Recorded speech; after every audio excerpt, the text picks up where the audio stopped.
Welcome back, everybody. We're going deep today on an opinion piece all about the term cisgender and kind of how we talk about gender identity moving forward. Yeah, this one really dives in. It does. And this is one you shared with us, our listener. Hmm. And it's asking, a pretty big question, like, can we move past Hmm. using cisgender entirely?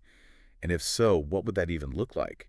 Well, the author seems to think it's a good thing, a positive step towards respecting everybody, Hmm. both transgender individuals and those who identify with their biological sex. Okay, so much to unpack there. Yes. I think first off, though, just acknowledging this is a sensitive conversation. For sure. And we want to be respectful to everyone involved.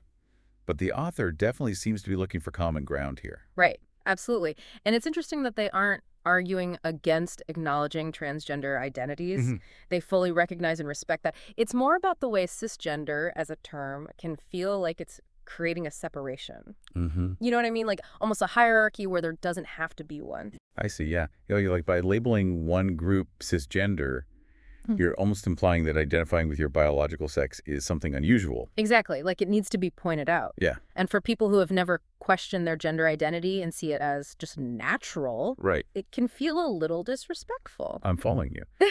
But doesn't removing cisgender make it harder to talk about the experiences of both transgender and non-transgender people?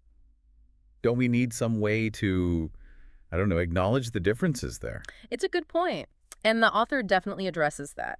Their vision moving forward actually uses male and female as like the foundation, Right. the basis from which other identities stem. I see. It's a way of honoring both the historical context of those terms and the biological reality that underpins them. So instead of labels that might divide us, it's language that emphasizes shared humanity while still acknowledging the individual. That's a great way to put it. And this is where their vision for the future really kicks in, what they call a trans-specific world. Right. This almost feels like a total paradigm shift, a trans-global Olympics. Spaces for trans individuals to excel without, constantly being measured against non-trans individuals. Exactly. It's about creating opportunities. And the author thinks this approach could actually lead to more understanding and respect between different groups. Hmm. You celebrate their unique identities, their achievements, but you aren't diminishing the experiences of those who identify with their biological sex. It's a bold vision, though, right? I mean, like any big cultural shift, there are going to be, questions, concerns. For sure. Like, would creating separate spaces actually lead to more division? Yes. Rather than, like, fostering understanding? Right. And the author kind of anticipates that concern. Okay. They're not saying it's about creating a divide. It's more about recognizing that transgender individuals, they often face unique challenges and opportunities that might not be fully addressed, within the existing structures. So it's about creating a level playing field where everyone can compete based on their own merits. Yeah. And within a context that, makes sense for their experience. Think about the Olympics. They talk about a trans global Olympics where trans athletes could compete, against each other without all the complexities and sometimes controversies that come up when you're trying to integrate, trans athletes into existing categories. That makes me think of the Paralympics. Yeah. Where athletes with disabilities compete in a specifically tailored environment. And it's not about excluding non-disabled athletes. It's just recognizing that a separate platform can foster a sense of belonging. Right. And the author sees that kind of dedicated space, not just in sports, but all kinds of fields. Oh, interesting. Like what? Like a trans-specific film festival, Yeah. a business incubator for trans-owned businesses, even scholarships. The possibilities are, That's a lot to think about. But okay, how about the elephant in the room, right? Wouldn't this take massive resources, infrastructure? How do we even ensure that these spaces are truly inclusive and represent everyone within the trans community? great questions. And that's where careful planning comes in. And execution. The author acknowledges that this would be a collective effort, not just the trans community, but allies, institutions, people willing to support this, new paradigm. So we're not flipping a switch in 2025 and everything's magically different. It's a process. Yeah, long-term one. And we've got to be open to dialogue, collaboration, Yeah. Adapting as we go. Right. And this is, just one perspective. There are so many voices within the trans community. And it's important to listen to all of them, as we figure this out. Absolutely. So back to our listener. What do you think? Could moving away from cisgender, creating these trans-specific spaces, lead to a more inclusive and respectful future?